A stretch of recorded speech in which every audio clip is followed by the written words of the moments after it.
Hello and welcome to The Miracle Moment. My name is JJ and I am here with Dr. Kenneth Orbeck.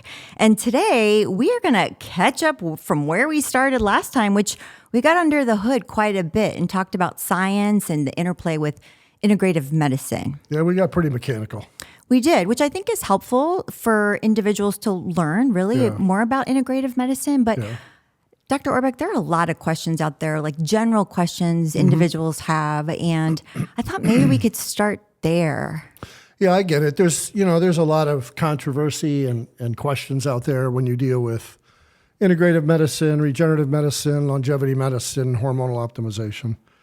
A lot of skepticism too, which we need to talk about and rid those myths out there, which are pretty prominent right now in society.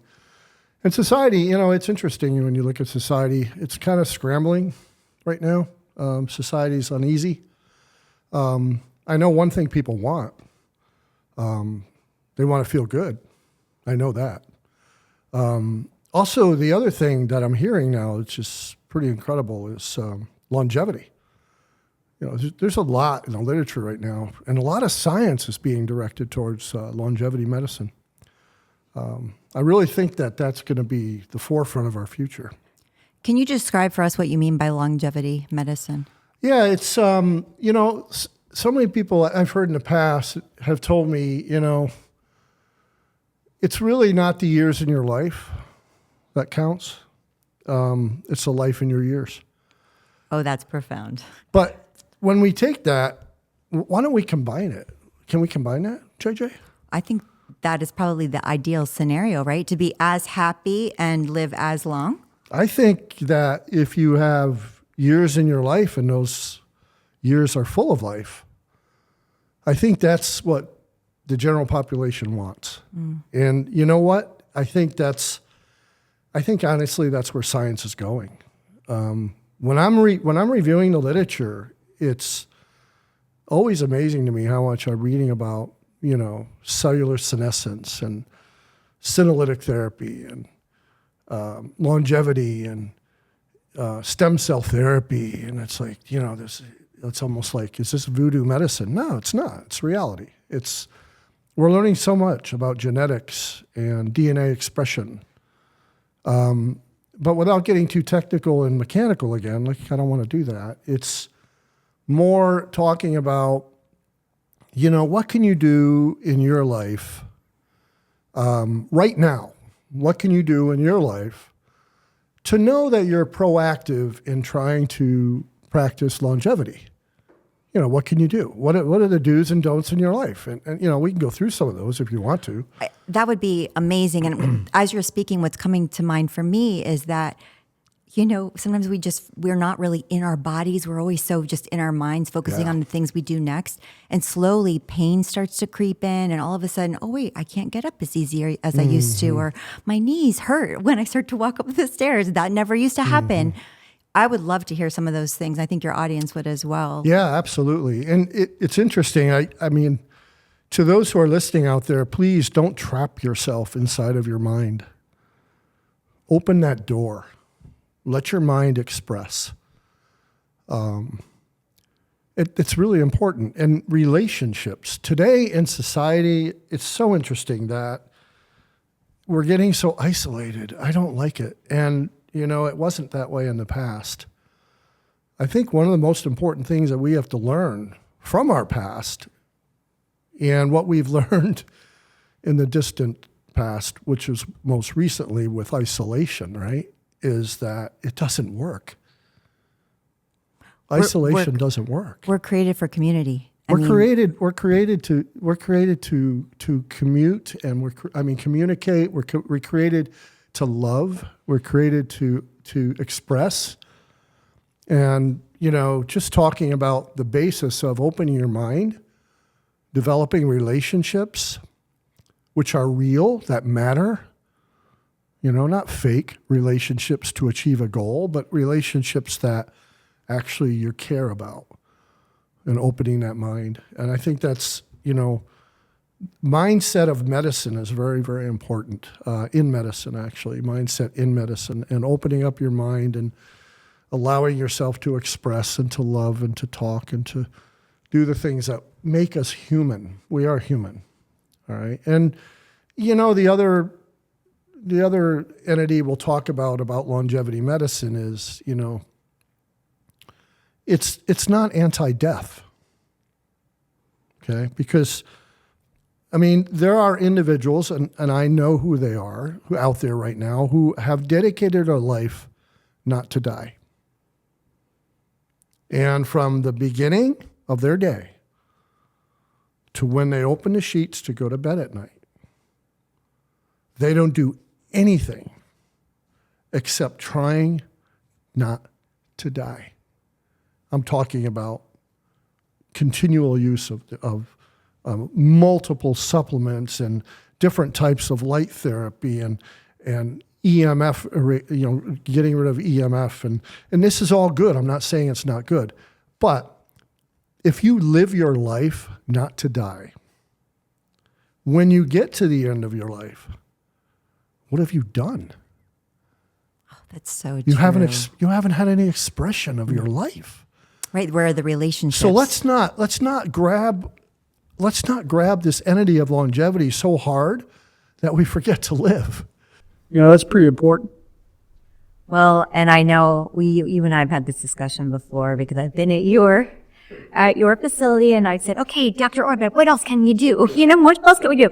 And you said something very important to me, which is really had to do with my mindset and understanding that it can be graceful, right? We can age gracefully and actually enjoy the process. But it starts with your mind, is what I hear you saying. That's the first step in longevity medicine. Yeah, and I challenge everyone not to fear death. I challenge them to embrace life. I would embrace life, do what we can in longevity medicine, and I'm a proponent of it. I practice it, I do it. I can tell you basically some of the things I do I'm not like it's totally anti-death and live my life that way. I don't believe in that. But I do believe in longevity medicine. I do believe in quality of life. So, I can tell you some of the things that I do, for example. Just basic things, which you can all do who are listening here. Please take note of this. The first thing I do, and I challenge this by actually not getting enough sleep. I actually purposely didn't get enough sleep, and then I monitored my performance the next day. It's a good thing I had to do in my office. So it's like the first thing I'm going to challenge you is sleep and let your body rejuvenate, because when you sleep, your body repairs. And I challenge most people to get 8 hours of good quality sleep in a dark room that's cool and quiet and EMF free. Get rid of the cell phone, get rid of the television, get rid of the electronics, and sleep. And how does that benefit your body, that really successful, good nights of sleep? You repair. During the day, your body breaks down. Okay, so as we're living through this day, our body's breaking down. When we sleep, it's repairing, it's building up. Okay, so that's the difference there, and I embrace it. And the other thing I do is I try to hydrate, and I'm not as good as I should be, but you must have fluid in order to move lymphatics, get rid of toxins, have the liver and the kidneys work properly. That's what they do, right? The liver and the kidneys. That's our disposal system to get rid of the bad. So hydration's important. I challenge my patients to look at their weight and then take about half your body weight in fluid ounces. So, if I weigh, for example, I weigh about 190 pounds, I'm going to drink 95 ounces of water. It's a lot of water. Yeah, it's not too bad if you spread it out throughout the day. And that includes whatever else you drink, coffee or tea or whatever. And hydration support. But to your point, so you had a great night to sleep. So your body's repaired itself at night. And then you start your day off, you're like, okay, now through the hydration, I'm helping repair or keep my body clean, if you will, through the day, or get them hydrated properly. Two simple things. And then a third very important thing is your body is a well-built, high-end sports car. Okay, so if you go out and buy yourself a nice Ferrari, are you honestly going to pull up to the gas pump and put in 89 octane? That would be a hard no. Hard no, because the engine would say no and it wouldn't run, right? So my next point would be nutrition. Simply look at what's going from the table into your mouth. It's very simple. And what are you actually putting in there? Do you even know what you're putting in there? Do you know the saturated fat content of that food, the refined carbohydrates, the preservatives, the artificial hormones, the cellular disruptors? Those things have to be looked at. And so, I challenge you to eat clean, well-balanced, and healthy. I love Mediterranean diets. I'm not a big, fan of all these specific, like all-protein diet, whatever. I like more balance, and I like Mediterranean. Good oils are good for the brain. Olive oil, flaxseed oil, grapeseed oil. I challenge my patients to try to stay away from the animal fats, which are solid at room temperature. Because the fat that's solid at room temperature is typically a saturated fat. It's kind of hard on your body. And, just limit the amount. I mean, I eat red meat, but it's usually grass-fed, and I try to stick with less fat beef. And I limit that. So limit the red meat, and, cold water, line caught fish, different types of fowl, whatever. I love wild game. I'm really into that. Elk, pheasant, that kind of thing. It's very healthy. But, to those listening in the audience out there, the key is a well-balanced diet. You know what you're eating. You know. You can lie about it and think it's good, but you all know. And, shopping at the outside of the grocery store, slowly cooking your food, eating good ingredients, try to stay more organic if you can, get rid of the toxins in the food and the, GMOs and that kind of thing. And, your nutrition will run your sports car much more efficiently, which is really important. All right, so we got sleep, we got fluid, we got nutrition, right? It's all important. What about activity? Do you think that plays a role? Would you change that? I would imagine so. Absolutely. Because I know what happens when I stop exercising. Everything just starts to slow down. But when I am exercising, I have a lot higher energy. So Exactly. What would you recommend? What should that look like? Is it cardio? Is it lifting weights? Is it a blend? Again, I'm a person that likes to blend. I like variety. And we can talk about that. If you are a couch potato, you will end up being a potato on the couch, period. And that's what you'll look like, honestly. So doing the right things, and I'll bring in an exercise, I would recommend a good cardio workout, which is typically around 30 minutes. I particularly like the elliptical. Other people like the treadmill, the bicycle, whatever. I don't care what it is. Get your heart rate up. And maintain the heart rate, in your optimal zone. For 30 minutes, you'll burn between 300 and 600 calories, depending on your intensity. When I work out, my goal is to burn 450 calories in 30 minutes on my cardio side. You're hustling. I set my slope at a level 5, my intensity at a level 10 on the elliptical. It's not horrible. And then I'm going right at around 900 calories an hour. And that's doable for most people. But, if you're new to this, start slow, back it down, and build up some endurance. Okay. Follow that up with resisted training. I can't stress that enough. And what I see in the gym, which is kind of funny, is a lot of people start working out and then they're loading up these weights and they're by the time they hit 5 reps, they're exhausted. Don't do that. Because your body's not ready for that. You're going to damage ligaments, damage tendons, you're going to hurt muscle. How many people want to build muscle? All right? I want to build muscle. Okay? Aging is a process of losing muscle and losing bone. That's what it is. The aging process is a process of losing muscle mass, and your soft tissue becomes calcified. Okay, so you get more rigid, less flexible, and weaker. All right? Now, do you want to live in a building that has no flexibility? It's weak, right? The structure is going to collapse, which happens in life as we age. We end up with ambulatory aids because our building can't support itself anymore. All right? So we have sarcopenia is a loss of muscle mass. Osteopenia is a precursor to osteoporosis, which is a loss of bone mass. And where does that bone mass go? The calcium leaves the bone and goes into the tissue. Now we become more rigid and calcified. Now we don't have flexibility. Now it's dangerous. Now we're going to crack. Now we're going to break. Now we're going to break tendons, ligaments. So this is why, as we age, we've probably seen those individuals in our lives where it's difficult for them to get up out of the chair, walk. Okay. Absolutely. So the goal to longevity is maintain muscle mass, strength, bone mass, and flexibility. Flexibility, that's key. Key. Got it. Flexibility is important. Talk a little bit about that. Is that stretching? Is that yoga? I think all of that works well. I love yoga. I love stretching. I love Pilates. I love it all. I think during your workout, you can incorporate stretching, which is really healthy to do that.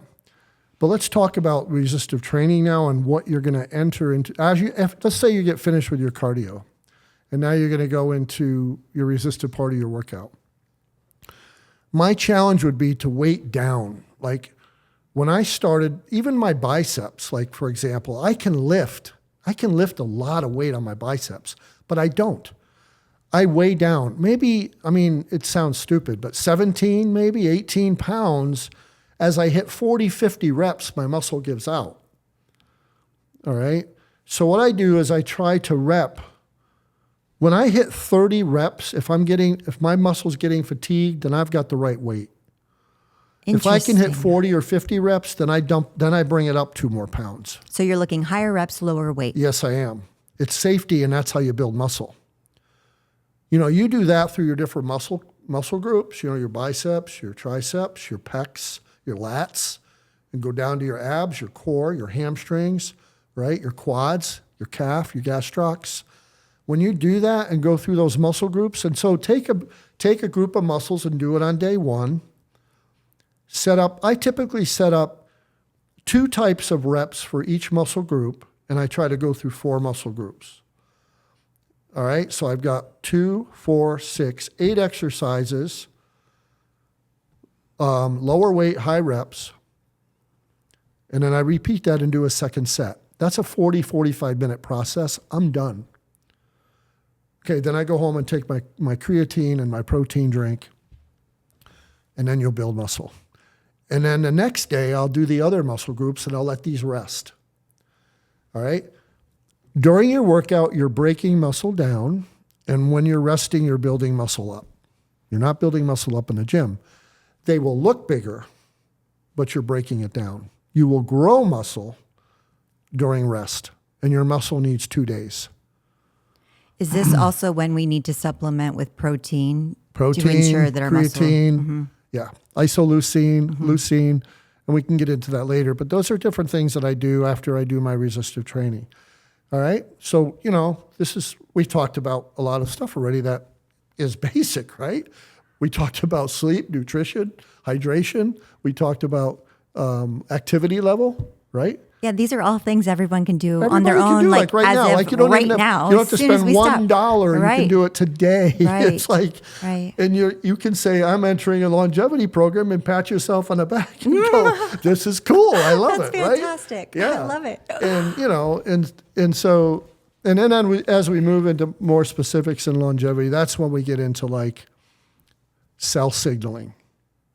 What is cell signaling? And talking about that. And what are senescent cells? And what do hormones do?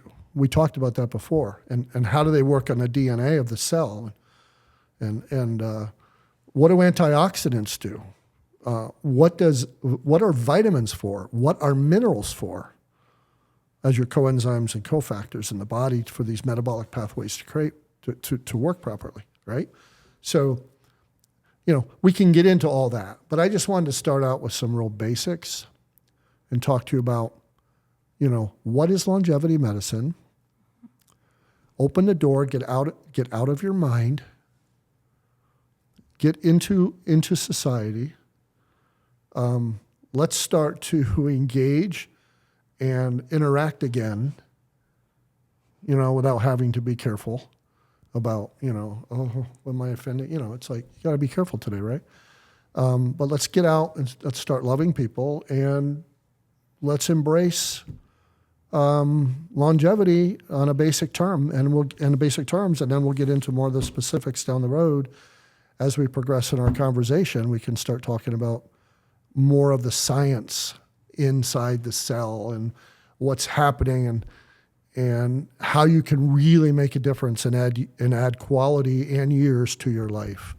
Because there are ways to both measure biological and chronological. We know our chronological age, right? We know that. But what's our inside tells but what's our different, biological right. age? What's our biological age? And so that's we can look at biological aging, and we can look at the slope of your aging. How rapid is your aging process? Those tests are now available, and then we can try to change that slope, knowing that when you're this old, you'll be this much better than if you didn't do that. And so this is all based on science. It's all measurable. It's exciting to me. It's a new direction that I'm personally taking with my facility, and I'm having a lot of fun with it. People love it, and everybody's talking about it. It's good. Well, is there a time that's too late to start, or can somebody No, it's never start too now? late. No, it's never too late. Why would it be too late? Some have that mindset, which you said is so important, No, right? It's like opening that mindset to say, listen, it's never too late to start. We could start now. No matter what. Drink more water today. No matter how old you are, you start some. I saw a 78-year-old yesterday who wanted to give up. I said, no, we did a few things. It's heartbreaking. He wrote them all down, and he texted me the next day. I'm doing these. I really like this mindset, and he's getting more positive about his situation, and that's all that matters. Well, you just shared something that I think is so important, which goes back to your relationship conversation, is having the individual in your life, or individuals that can hold you accountable, be support as you transition. And so they can share in the wins with you, like you're able to do with that gentleman. Absolutely. Wonderful. It's good. Well, thank you for sharing so much about longevity, Dr. Orbeck. We appreciate. Oh, it's just the tip of the iceberg. I know. I can't wait to get into more information soon. Well, thank you for everyone for tuning in. We appreciate you and look forward to seeing you again next time. Have a blessed day.